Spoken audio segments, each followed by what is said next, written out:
जब भी दुनिया में कोई बड़ी घटना होती है, अलग तरह की समस्याएं सभी देशों को झेलनी पड़ती है। ईरान और यूएसए के इस लड़ाई में एक महत्वपूर्ण असर पड़ रहा है पूरी दुनिया में। जो एलपीजी है उसका जो सप्लाई चेन है वो ईरान के पास से होकर गुजरता है और उसमें थोड़ा असर पड़ा है। लेकिन आपको चिंता करने की, घबराने की जरूरत नहीं है।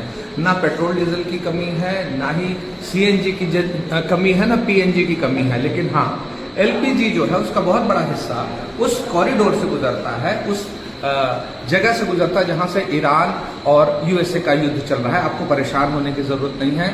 आपको बस इस बात पे ध्यान देने की जरूरत है कि भारत सरकार आने वाले समय में घरेलू एलपीजी में कमी ना हो उसकी व्यवस्था कर रही है। तो आप सभी से आग्रह, पैनिक ना करें, लेकिन आवश्यकता के हिसाब से एलपीजी का इस्तेमाल करें, उसका ध्यान रखें। आप सभी परेशान ना हो, चीजें ठीक हो जाएंगी।